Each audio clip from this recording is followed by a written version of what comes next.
Let's talk.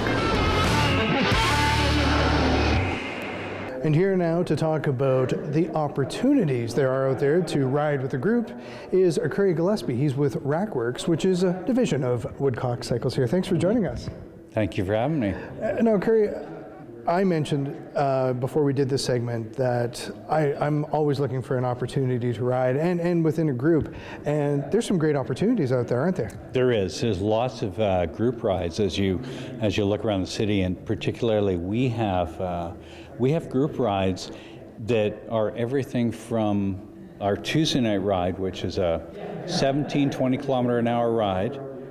We go out for an hour, 2 hours, and we ride the infrastructure here in the South End. So we'll start out at the shop and we'll ride the bike paths, and we get in, we'll do that all from July and August we'll do that.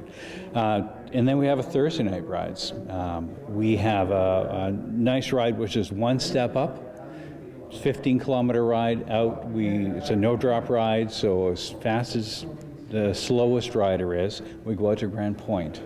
And then Grand Point's a 9 kilometer loop, and if you're feeling strong, you go strong. If you're not, you don't. And then we group up and we all come back together. And we do that Thursday, we do that Friday. We even have a faster ride on Thursdays, and we have other group rides on Sundays. So each one of our rides, we've kind of filled the gaps. So we've got a beginner ride, we've got a couple of intermediate rides, and then we have the catch me if you can ride, which I like to call it that. But yeah, it's a they will drop you ride. Talk a little bit about just being able to go out there and experience the biking infrastructure in the city. That's a really critical thing, isn't it? Especially when it comes to the safety component. It is. It really has to do with comfort. How comfortable you are as a cyclist. Some cyclists are comfortable riding in traffic, taking a lane, and doing their job with the Highway Traffic Act. Others, they want a dedicated bike lane, but they're okay riding with traffic. Other folks, if we want to get more butts on bikes, we need to build more dedicated bike paths, multi-use paths. And they're good for everybody, from the weekend warrior to the commuter. Right now you can go from the south end of town, St. Mary's and Ward, you can go all the way to the Forks without having to fight with traffic. With that infrastructure, you can go from that point, you can go all the way to Beaudry Park and Headingley without having to fight with traffic. And as the years go by, we're making more and more connections so that you're not on a bike path and feeling comfortable and all of a sudden wondering where you're going to go next.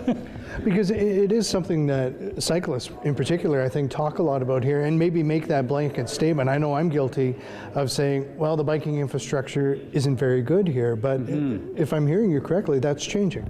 It is changing, and it's very evident if you take the time to pop into one of the bike shops or the public library, there's different places, and ask for a city bike map. We have the 2013 bike map that all the bike shops have a lot of quantity on, and they show you all of the active transportation routes, including they're color-coded for traffic speed and comfort. So it's a really good map to have. Talk a little bit about the social component, getting back now to the group rides themselves. That must be really enjoyable for people, just to be able to share an evening with like-minded people. It is. It's quite different. Like the Tuesday night ride is a very conversational ride, and when you cycle individually, you go your own speed. There's nobody there watching you. You're not on Strava, so you're not reporting your ride to everybody else. You tend to go a little lighter. When you're with other people, they challenge you. You want to stay with that group. You want to be in that conversation. So that helps make you a better cyclist. Plus, riding in groups makes you a lot more aware of other people on the road and rules of the road. One of the things that we cover before all of our group rides is how we're going to do that ride, why and where we're going to stop, how far from the curb we're going to ride, being a meter, how we're going to take the lane at roundabouts and yields to prevent cars from trying to squeeze through because there isn't enough room. So we cover all of that. So the comfort level's there, the conversation goes up. And just finally, it sounds like we're seeing growth in this. Is that fair to say? Just growth in cycling in Winnipeg? Oh, easily. And it's getting more organized. And we see more and more people every year on our group rides. We'll run an average of 12 people or more on a ride. We know that bike sales overall are going up. I mean, we hear some statistics coming out of the U.S. where it's flat right now because of the type of winter we've had.